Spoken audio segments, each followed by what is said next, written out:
So here I have Xiaomi's new Redmi Note 4. So this one here has a Helio X20, 2 to 3 gigabytes of RAM, and various different storage options ranging from 16 gigabytes up to 64, I think it is. A 13 megapixel camera, 5.5 inch 1080p screen,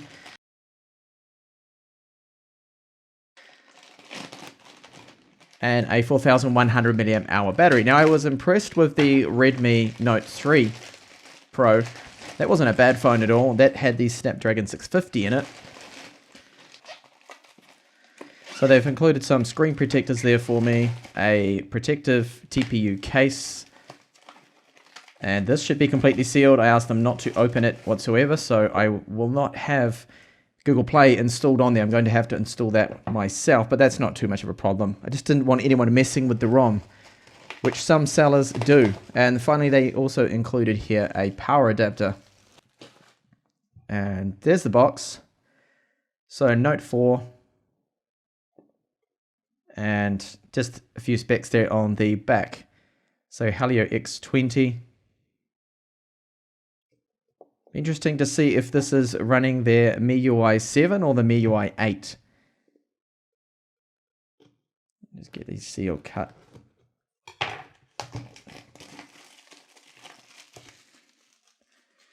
All right. So there we have it. And this one is in the gold color, just for a little bit of a change. That's actually the only one they really had on stock.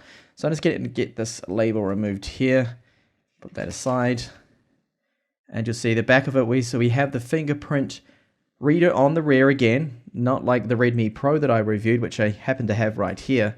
This is the Redmi Pro. They have a very similar build. You'll see that that is almost the same kind of setup. In fact, I think that is the same process they're using. So you see torque screws on the bottom. We have a Type-C port on the Redmi Pro, and we only have the micro USB 2 port on the Redmi Note 4. Both have 5.5 inch screens. See there, but very different on the front though. One having the fingerprint reader, of course, the Redmi Pro on the front.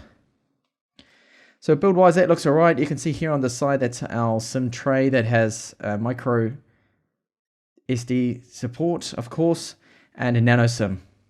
And on the right side there, so we've got the power on and volume up and down rockers. Now those buttons are made out of metal, which is good to see. And along the top, 3.5mm headphone port, secondary microphone, IR. And this is dual tone LED flash, 13 megapixel camera, so it's down from the Note 3 Pro's 16 megapixel one. Oh, and before I forget, let's have a look what is in the box too. I almost slipped up and didn't show you that. So we have the SIM tray removal tool, a USB to micro USB cable, and the charger here, which looks to be just the standard type. So that isn't, unfortunately, a quick charger. No, that is just 5 volts, 2 amps.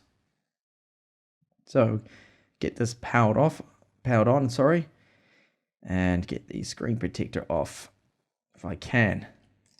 There we go. So first boot normally takes a while here. So first boot did take a while, took about, I'd say about 30 seconds, so I just had to edit the video. So we have just Asian languages there and then English, because this is not the global ROM, this is the Chinese ROM on here. So you can see that it was MIUI 7 and not 8 yet, but hopefully there'll be an update soon for that. So I'm just going to skip connecting to my wireless. So that's the first setup, checking for SIM cards, because I haven't put any in there at the moment. Mi Voice, whether you want that or not. I don't personally use that. Skip that step again. So there's a few menus to go through. Okay, I'm ready. So this is the 16 gigabyte version that I got. So there are other options. You can get 32 or 64. So I have a look now in settings and just what version this one is running. So this is the MIUI 7.5.2 is the version, Sable. Android security level patch from July the 5th. Redmi Note 4 you see there, and it's saying the Deca core.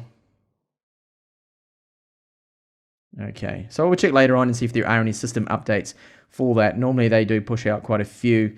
Show me aren't too bad. So bloatware, and there's a few things on there, of course. There's going to be in Chinese. You can expect this if you do get the Chinese ROM, then you're going to encounter bloatware. Things in the dialer too, that normally comes up with things in Chinese. And that's just something you have to live with until the global ROM comes out, or otherwise you wait and buy the version that has the global ROM on it. So have a quick look at the camera.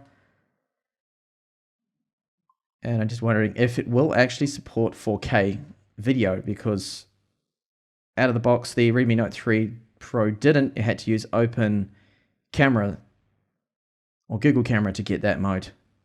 So interesting to see if they have that enabled or not. So Full HD is the maximum setting they are allowing at the moment, but that could change because later firmwares with, for example, my Mi Max only supported Full HD, but then later they released an update with MIUI 8 and it can record 4K natively with the stock application there. So that's only just a quick look at the camera app, sorry. We'll go back in there and just see what other settings we have. So camera modes, this is all the standard. So a quick little size comparison with the Li Echo Cool One Dual. Now it's a very similar phone. 5.5 inch screen. And then there is the Redmi Pro, of course, that I showed just before when they're comparing them, the two of them. And just to show you the size difference with the very large 6.44 inch Xiaomi Mi Max, which is my daily driver. I quite enjoy this mobile phone despite its humongous size. Have a look at the weight of it. So 173 grams. And the thickness too. So it comes in at 8.5 millimeters. So I just connected to my wireless network. Let's have a look and see if there's any system updates. There's MIUI 7. And, oh, there we go. So MIUI 8 update is in fact out there. It's interesting to see that it doesn't actually ship with it though. So we'll update to that later on, definitely for my full review. And later videos will be on this latest firmware version to see what changes that makes. But MIUI 8 actually has a lot of differences in there. You can see there's a full change log. Look at that. So a lot of different things there compared to MIUI 7. And I'll show you the SIM tray. So here we have, you can see you can put a nano SIM in there and then a micro SIM or your micro SD card. So here is that screen on full brightness there. It looks quite good. Good viewing angles. IPS panel. Does not look bad at all. I didn't have any complaints with the Redmi 3 Pro screen or the Redmi 3 screen. So I find that this one is, I think, exactly the same screen they have used. It's definitely not an OLED screen like the Redmi Pro. And the brightness can dim right down there. So very dim, good for late night use. Of course, they do also have that reading mode that reduces the blue light in there with the blue light filter. So let's have a listen to the loudspeaker on it. It's just got one, you've got a microphone in here.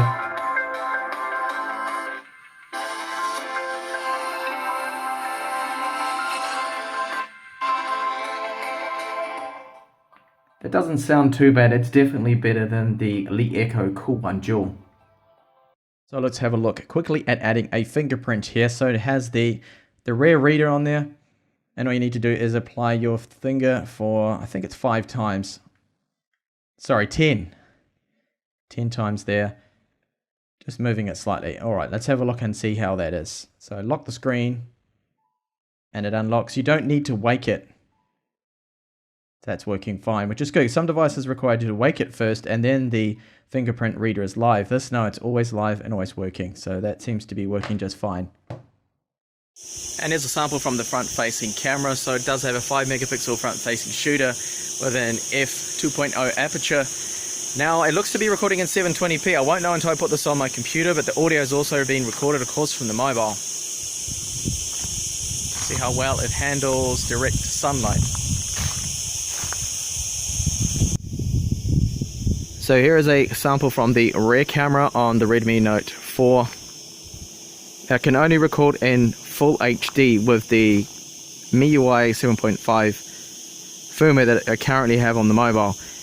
Focusing options, we have continual autofocus, which I have currently selected, or tap to focus. There's an option for that in the settings. The quality at the moment seems alright. Now the audio you are hearing is recorded on the Redmi Note 4. So that was the unboxing, and my first impressions look really good. Overall, I'm impressed with it so far. Considering the price, build of it feels good, looks good. I like the fact that they have now used some torque screws there on the bottom to hold the rear housing in. This is very similar to that of the Redmi Pro that I have recently reviewed. Sad to see that there's no USB Type-C port on here, only micro USB 2, which is a little disappointing. And the camera, I will need to go into detail of that later on and check that out. That'll be in my full review. I'll put some more samples up, go out and take some more photos with that, not just a quick preview like this unboxing video. And yes, the build feels good, fits in nice, no creaks, no flex that I can feel on there, and I'm expecting good battery life with that large capacity battery. Also considering that its predecessor could get around 11 hours in PC Mark. The battery rating there was quite good. And the screen looks very nice. Not bad at all. 1080p panel there for the price. Thanks a lot for watching this video, and I hope to catch you back with the full review.